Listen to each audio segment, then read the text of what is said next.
Hello and welcome to this next video. As you can see, what we're going on to now is a section we call graphs of motion. Just like our last work on acceleration, this should also be very familiar to you from last year. So we will go through it fairly quickly and hopefully it reminds you how to do it. And if not, just get in touch and we can go over it in a bit more detail. So by graphs of motion, what we mean is something like this with an axis that's got speed or velocity on, and then an axis that has time on it. Remembering, if you're ever asked to sketch one of these, you need to include units, etc. on your axes to make it super clear.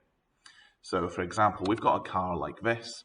It could have a graph, something like this, where its speed is increasing between O and A, then its speed is level from A to B, and then its speed is decreasing from B to the end, down to C there. So here, O to A, we'd say the car was accelerating. So that's in this section here, it's accelerating. A to B, we'd say it's going at a constant speed. And then from B to C, we'd say it's decelerating or slowing down. That's all we mean by a graph of motion. But we need to be able to get some useful information from them, work out speeds, accelerations, distances, etc. So we're going to call them velocity time graphs from now on, the ones we're dealing with. So a velocity time graphs are a way of showing a journey, basically a way of showing how something is moving as time goes on. So the vertical axis y is always the velocity, and the horizontal axis, why can't I say that word? The horizontal axis, x, gives the value of the time. There we go, that's better. So here we've got velocity in meters per second on the y, and then time in seconds on the x. So let's have a look at this one here. It's got velocity up the side, time along the bottom, and you can see there's a series of points already marked on it here. And we've just drawn a yellow line behind these points to show the general pattern of what's happening. So it's easy enough though to see that this is a velocity time graph for an object moving with a constant velocity. Its velocity is always 2 meters per second. And so at 1 second into the journey, its velocity is 2. At 3 seconds into the journey, its velocity is 2, etc. like that. So if the object has a constant velocity of 2 meters per second, then after 1 second, velocity will be 2. So 2 seconds will be 2, and so on. Nice, easy example.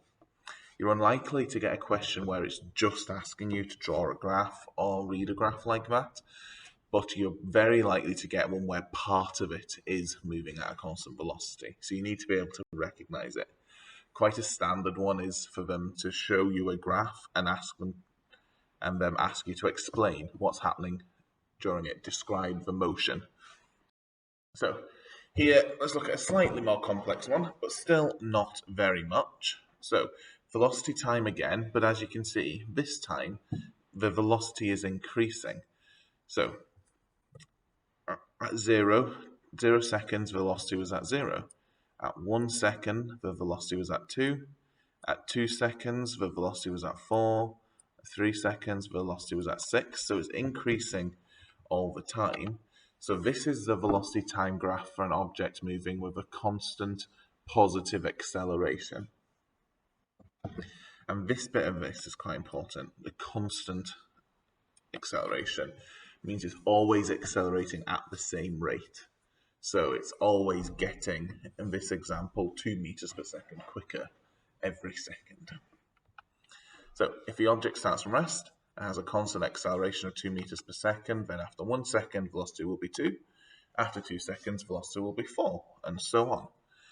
This is quite simple to look at and see what the acceleration must be. You can see looking at it, oh, after 1 second it's at 2, after 2 seconds it's at 4. So it must be accelerating at 2 meters per second. However, we could work it out if we wanted to. And the way you do that is you pick 2 points. So let's pick this point here as being our end time, and this one here as being our start time. Why not? And so we could use those in our normal acceleration equation. A equals v minus u over t. And we just substitute in. And so my end time, well, that's the one at the top I marked. So the velocity there is 8. Then my starting velocity is the one I've marked earlier on, is 2. But the bit you need to watch out for is what you put in as the time. So it's the time between the two velocities you've chosen, not the total time. So if you look here, if you look down at the time at this lower point, you can see the time there is 1 second, and the time at the higher point is 4 seconds. So the time that has passed between those is 3 seconds. So that's going to give you 6 over 3, which gives you 2. So in this example, we were able to see that just by looking at it. We didn't really need that extra bit of working it out, but that won't always be the case. And so that's how you would go about doing that. Now, a graph that's decelerating. So a velocity time graph for an object moving with a constant negative acceleration. So it's going to have a downward slope this time. So we'll have the same axis. We'll have time along the bottom, velocity up the side. But this time, we're going to start with an initial speed of 10 meters per second. Then 1 second later, it's at 8 meters per second, 2 at 6, 3 at 4, 4 at 2. Draw a wee line on there to show the general trend of what's happening. And so here, it's got a deceleration of 2 meters per second, because every second is getting 2 meters per second slower. Now, let's look at a worked example, okay? The sort of question you might actually be asked, although the question you're more likely to be asked is one we'll look at the end, which is slightly more complex. But here, it says, given the velocity time graph below, calculate the acceleration. So, we've got a graph. We've got velocity starting at 0, going up to 20, and time starting at 0 and going up to 4. So to work out the acceleration, again, you could look at it. We could say, right, every second, it's at 5, then at 2, it's at 10. So every second it's getting 5 meters per second quicker. So its acceleration must be 5 meters per second squared. So let's just write that down and see if we get the same answer when we calculate it. So it looks like, just from looking at it, we'll get 5 meters per second squared. But it has asked us to calculate it instead. So let's do that. So it's going to be a equals v minus u over t. And we're going to use our final speed of 20. We're going to use the initial speed of 0. And we'll use the time here. Well, it's from 0 up to 4. So the time is 4 seconds. So 20 over 4 gives you 5. So we get the same answer either way. If it asks you to show the acceleration, do that calculation. You have to prove that it is rather than just from looking at it. Now, this was all fairly simple and something you should be very familiar with from last. The slightly trickier bit that you can do with velocity time graphs is work out the displacement. Work out how far was travelled during this journey. And again, this is something you hopefully remember. And so to work out the total displacement, the total distance covered, you work out the area underneath the graph. And by the area underneath the graph, we mean this bit here that's shaded in below there. Laser pointer, go away, please. There we go. So area under the graph would be this shaded in bit, all the way from the start time here to the end time. And so to do this, you're not given any equations. You need to know how to work out the area of a triangle and the area of a rectangle. So remember, area of a rectangle is just base times height, and the area of a triangle is half times the base times the height.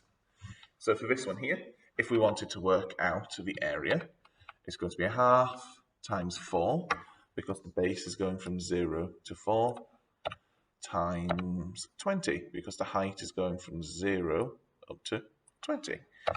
That gives us an area of 40. So the displacement, the distance travelled during this journey, was 40 meters. Now again, you're unlikely to get one as simple as that.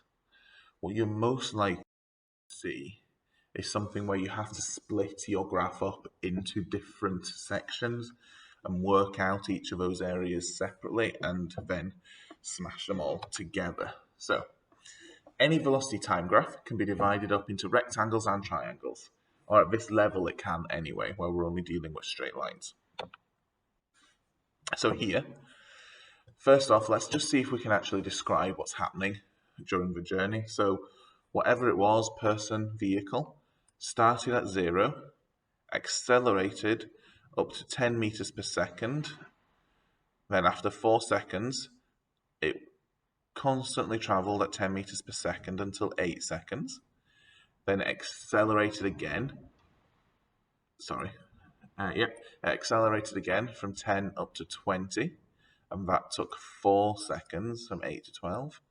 Then it went at a constant speed again for another 6 seconds. And then it slowed right down back to rest at the end.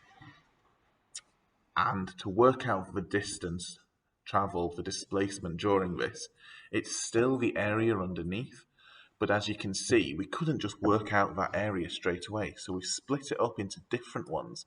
We've got a triangle here, rectangle, another triangle, a big rectangle here, and then a triangle at the end for our deceleration. And so what you do then is work out the area of each of those shapes and then add them all together. So the area of our first shape, well, that's a half times 4 times 10 gives you 20. Area of our second is 4 times 10 gives you 40. Notice, be really careful here. The base of our area 2 is 4 because it starts at 4 and finishes at 8. So its base is 4. Don't make a mistake and put 8 in as your base. Area 3, the base again is 4. Height is 10. See, it starts at 8 and finishes at 12. So the total base area is 4 again. Area 4 is going to be a half times 4 times 10 because it's a triangle. Area 5 then, its base is going to be 6 because it starts at 12 and goes to 18. And then its height is 20. And then last one, area 6, its base is 2. So it's a half times 2 times 20. And so we work out each of these individual areas and then we add all those up together and that gives us our total displacement there was 260 meters. So that's all you need to know about these graphs of motion. Now this is the sort of question you're likely to see. But you could also be asked to work out the acceleration, say, between here and here. So if I just mark onto this, say it asks you, I've lost my pen, disappeared, okay. If it asks you to work out the acceleration between point A here and point B, well, you know your equation is going to be V minus U over T. Your final speed, well, that's up here at B. So your final speed there is 20. Your initial speed is this bit here at A, and so that initial speed is at 10. And then your time, well, it starts at 8 seconds, this box, this line, and it finishes at 12, so your time is 4.